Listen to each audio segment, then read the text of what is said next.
Right, ఇక వివాదాస్పద జ్ఞానపు మసీదు కేసుపై అలహాబాద్ కోర్టు సంచలన తీర్పు వెలువరించింది. ఈ తీర్పు ముస్లిం సంస్థలకు షాక్ ఇచ్చింది. జ్ఞానవాపి మసీదు కేసుకు సంబంధించిన 5 పిటిషన్లను ధర్మాసనం కొట్టివేసింది.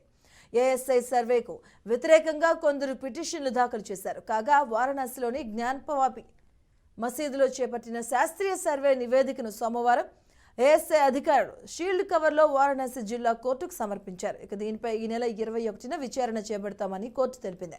వారణాసిలోని ప్రఖ్యాత కాశీ విశ్వేశ్వరుని ఆలయానికి ఆనుకుని ఉన్న 17వ శతాబ్దం నాటి మసీదును అప్పట్లో ఉన్న ఆలయంపై నిర్మించారంటూ అందిన పలు పిటిషన్లపై కోర్టు సర్వే చేపట్టాలని జూలైలో ఆదేశించింది.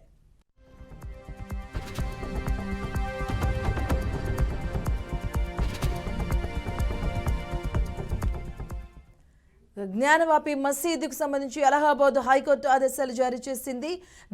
జ్ఞానవాపి వివాదంలో ముస్లిం సంస్థలకైతే చుక్క ఎదురైనట్లుగా మనకి సమాచారం అందుతుంది. దీనికి సంబంధించిన పూర్తి వివరాలు మా కరెస్పాండెంట్ అశోక్ అందిస్తారు. అశోక్, మధు, జ్ఞానవాపి కేసులో ముస్లిం పక్షాలకు ఎదురు దెబ్బ తగిలిందని చెప్పుకోవచ్చు. అలహాబాద్ హైకోర్టులో కాసేపటి క్రితం అలహాబాద్ హైకోర్టు ఈ జ్ఞానవాపి కేసు సంబంధించి కీలక విచారణ జరిపి దానికి సంబంధించిన తీర్పు వెలువరించింది.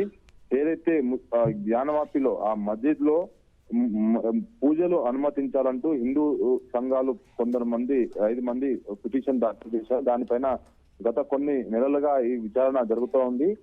ఆ పిటిషన్ ని విచారణ చేపట్టవద్దంటూ ముస్లిం సంఘాలు అలహాబాద్ కోర్టుకి వెళ్ళాయి. సో ఆ సందర్భంలో అలహాబాద్ కోర్టు గతంలో విచారణ చేపట్టింది. ఈ రోజు దానికి సంబంధించిన తీర్పు ఇచ్చింది.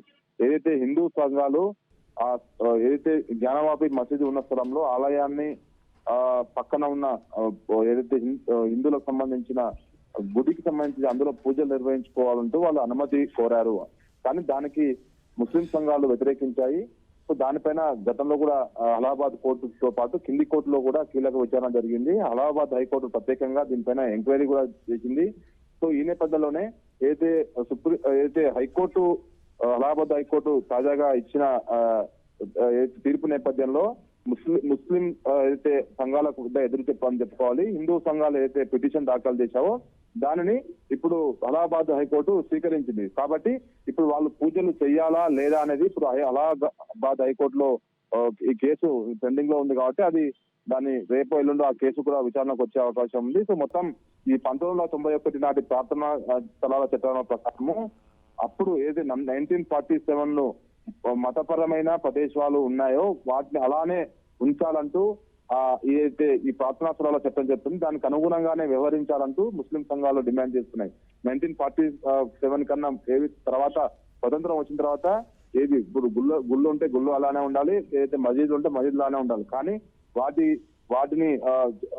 ప్లేస్ లో వేరే వాళ్ళకి సంబంధించిన గుళ్ళు ఉన్నాయంటూ వాటిని కులవట్లం చేరాలంటూ ముస్లిం సంఘాలు ప్రధానంగా వాదిస్తున్నాయి. దీనిపైన అలహాబాద్ లో ఈ కేసు ఇంకా కోర్టు పెండింగ్ లోనే ఉంది. చూడాలి మరి ఇప్పుడు హిందూ సంఘాలు ఏదైతే దాఖలు చేశారో వాటికి సంబంధించి వాళ్ళు పూజలు నిర్వహించుకోవాలని దానిపైన మన అలహాబాద్ కోర్టు ఎలా తీర్పు ఇవ్వబోద్దని మనం వెచ్చవలసిన అవసరం ఉంది. మరోపక్క దీనిపైన ఇప్పటికే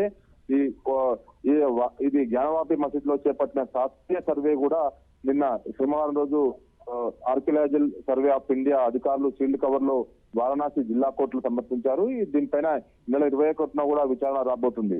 సో ఈ నెల 21న విచారణకు వచ్చిన తర్వాత ఆ షీల్డ్ కవర్ లో ఏముంది, అసలు ఆ జ్ఞానవాపి మసీద్ లో ఏదైతే ఉందో అందులో ఏదైతే హిందూ సంఘాలు వాదిస్తున్నట్లు అక్కడ శివలింగం ఉందా, ఇతర అక్కడ గతంలో ఏమన్నా పురాతనమైన కట్టడాలు ఉన్నాయని మాత్రం తెలియ అవకాశం ఉంది. ఒకవేళ అది షీల్డ్ కవర్ లో ఉన్నట్లు హిందూ సంఘాలు చెప్పినట్లు అది మాత్రం ఉంటే మాత్రం ఖచ్చితంగా ఏదైతే ఇప్పుడు ప్రస్తుతం ఏదైతే తీర్పు పెండింగ్ లో ఉందో ఈ 5 హిందూ సంఘాలు దాఖలు చేశారో దానిపైన అలహాబాద్ ఒక స్పష్టమైన తీర్పు ఇచ్చే అవకాశం ఉంది. Madhu, right, thank you Ashok.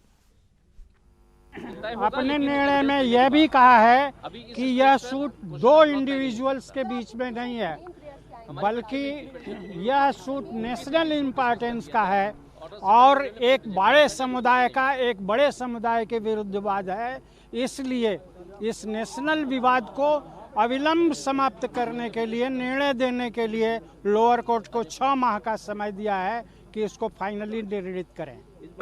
उसी आदेश में ट्रेंचेज करके वहां नीचे तक जा करके एएसआई यह साबित करे कि क्या मौके की स्थिति है, इसके बारे में एएसआई पुनः सर्वे करेगी।